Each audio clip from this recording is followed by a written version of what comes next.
He is not expected back with the Nets at any point this week. They're reviewing videos that are circulating on social media of Kyrie without a mask at what appears to be a family birthday party and a potential violation of the league's COVID protocols. If he is found to have violated the league's health and safety protocols, he could be facing an additional amount of quarantine time. There's not going to be a lot of empathy from the league. I think the Nets' expectation is Kyrie Irving has to come back and explain to them, to his teammates, to the public, exactly his reasons for going.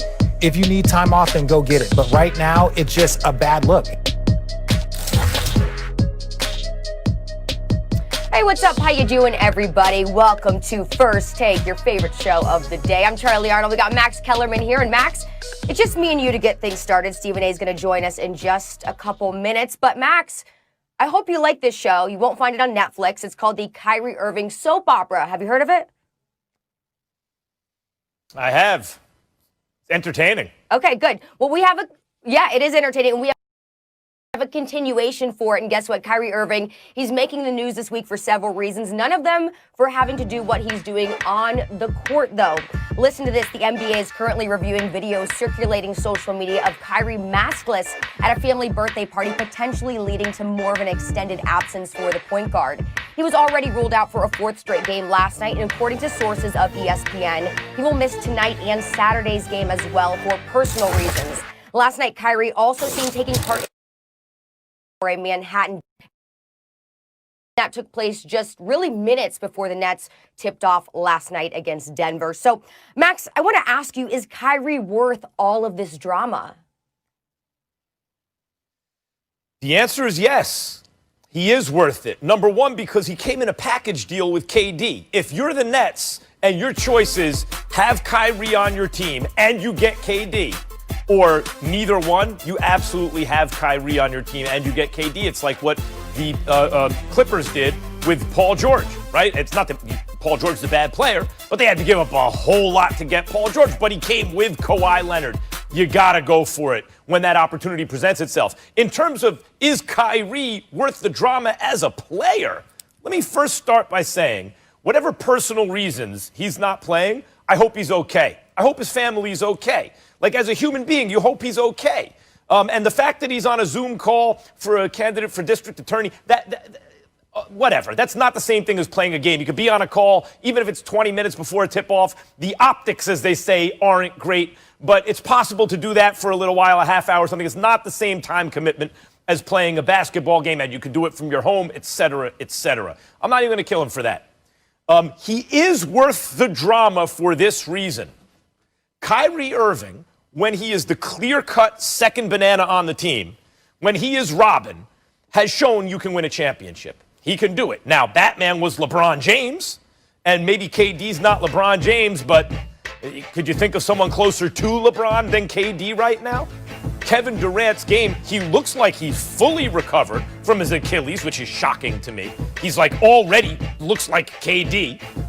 He's become a great passer in addition to everything else, KD. So Kyrie can clearly be second banana. His on-court exploits are worthy of the drama he may create off the court. Now, there's always the danger that Kyrie, his off-court stuff affects his on-court performance, affects the locker room to the point where the team functions better without him than with him. We saw that happen in Boston. We saw that happen in Brooklyn last year, especially though with Dinwiddie's injury. He's gone for the season. They need a primary ball handler. And in Kyrie, when Kyrie is right, you really can't do better than that. So the answer is, yes, Kyrie is worth the drama, but oh my God, there's a lot of drama with this guy right now. And even when there isn't drama that's obvious off the court, taking off for personal reasons, not wearing a mask in the middle of a pandemic, those kind of things, you have to wonder, how is his effect on the locker room and team chemistry and the functioning of the team, even when that stuff is absent? Because we've seen several examples now in the recent past of him having a deleterious effect on a team, which, Charlie, is mind-boggling because Kyrie is not only exceptionally talented, but when you talk about the most skillful players of all time, he is in the conversation. His handles may be the best ever. He can bomb from outside. He has ice water in his veins under pressure. He's probably the best scorer, certainly on a short list, in the paint, under the basket, who ever lived. I mean, he hits his free throws. He does so many things so well that the fact that that teams have ever been better without him than with him means he needs to take a look in the mirror.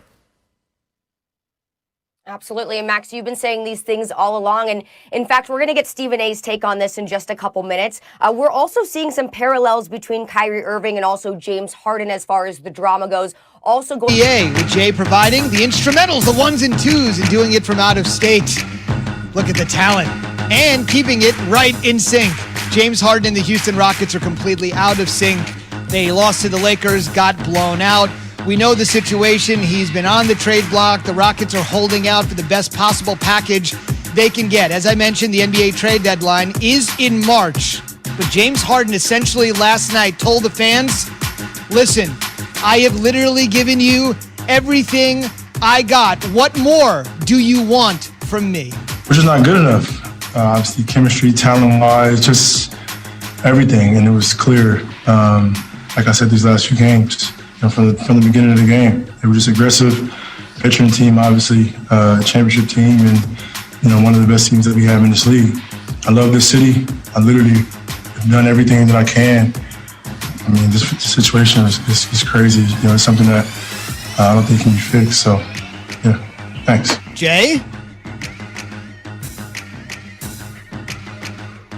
Demanded a trade. The first time was nonverbal when he turned down the $50 million a year extension. $50 million a year extension. He turned it down, said, nah, I'm good. I don't want the money. I'm trying to be out. Now he actually verbalized that, telling everybody, look, I don't want to be here. It's only 10 games into the season. 10 games into the season, Key. What's going to happen when we get to 20, when we get to 30? Raphael Stone, they need to really highly consider how chaotic and how problematic this is going to be if this continues. Yeah, I think they're gonna move him at some point. They're just waiting for the right deal that's out there to come to fruition. I'm sure, and this is the first time verbally, much like you mentioned, that he said something. And again, I'll go back to one of my biggest things is when a player finally says that he doesn't want to be there, it's time for the organization to part ways, and I think they will at some point in time very soon. The last thing I would say about this, we have all praised the new head coach, Stephen Silas, who was put in a nearly untenable position. We have all praised the general manager, Raphael Stone, as I mentioned there by Jay, coming in, waiting to get the right opportunity. But this is one of those moments in sports, and I'm giving these dudes the benefit of the doubt. They're in those positions for a reason. But this is the reason where sometimes a little gray behind the temples and having some experience at either the head coach or the general manager position is vital. This is going to be the biggest asset they either move or get back in return, no matter how long these guys are in their positions. That's how talented Harden is. And right now, if somebody that's pulling the trigger has never been a head coach and never been a GM, you just got to step back and say, you're in this job for a reason, but I'm a little bit nervous. I'd rather have somebody that's been there and done that. Just my opinion. And Zubin, it could work out in their favor. Just consider there are a lot of teams in Eastern Conference right now that are going through injuries, that are going through COVID, COVID protocol. A lot of players missing time. So if you want to make a move in the East, it might work out in Raphael Stone's favor, but there's no doubt there's a time crunch. You got it. In 20 minutes, by the way, we'll talk to the front office insider, Bobby Marks, spent over 20 years in NBA front offices, and the Rockets are a singular problem. The league has a collective problem. Like, are we going to make it to next week? We'll talk about that with Bobby Marks coming up.